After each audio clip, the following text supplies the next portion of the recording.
The CDC says 25.8 million people, or 8.3% of the population in the United States, is affected by diabetes.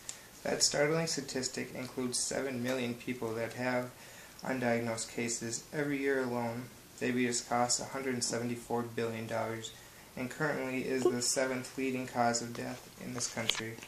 This is why it's so important for everyone to know the causes, prevention, symptoms, and management of this deadly and devastating disease, because someday it may save your life.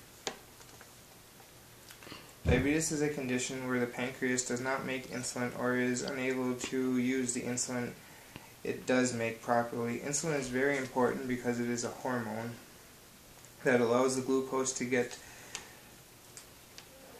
the glucose into the cells so they can use it for energy. When you eat food, your body breaks the food down into sugars, which is the main source of energy for the body.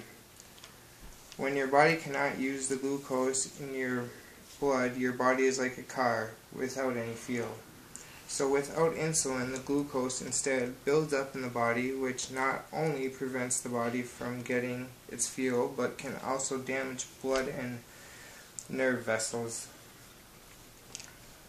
The most common form of diabetes is type 2 diabetes. The CDC says that it affects 90 to 95% of all people that are diagnosed with diabetes. It is caused when your body becomes resistant to the effects of the insulin or is unable to make enough insulin. The symptoms of type 2 generally have a slower onset.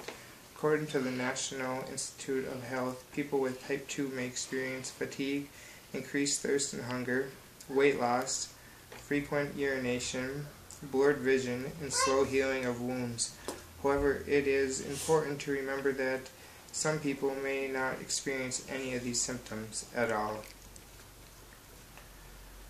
Developing type 2 is often linked to certain risk factors such as old age, obesity, sedentary lifestyle, family history of diabetes, and certain ethnic groups.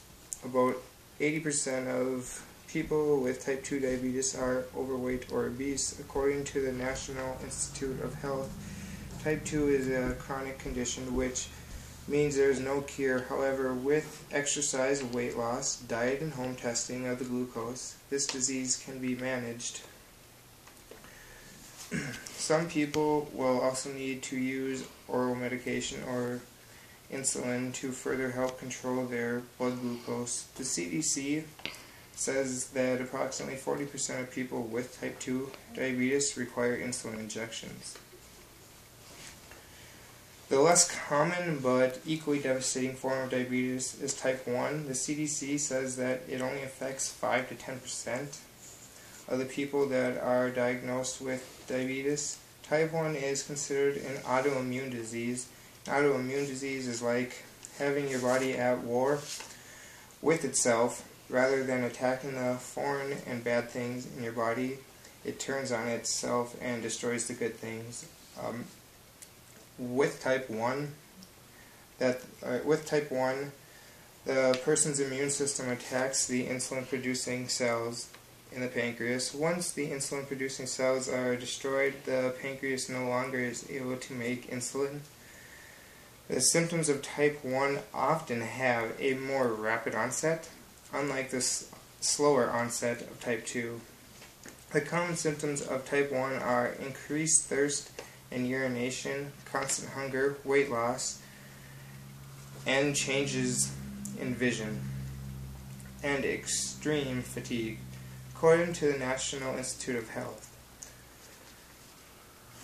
Type 1 most often affects children and younger adults, but it can also affect anyone of any age group.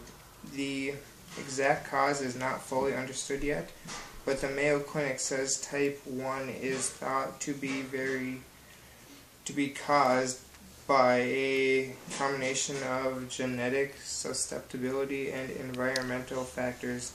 There is no cure for type 1 diabetes, but with careful management, the disease can be controlled. The managing of type 1 includes daily insulin injections, healthy eating, exercise, and carefully monitoring of blood sugars to keep it within normal limits. By the year 2050, the CDC predicts that as many as 1/3 the population of the United States could be suffering from some form of diabetes. This makes the need for education on this disease, signs, symptoms, and management incredibly crucial. It is important that we learn how to prevent this disease so further generations do not suffer. It is important that we keep looking for a cure. It is important because so many lives are depending on it. And that is my speech.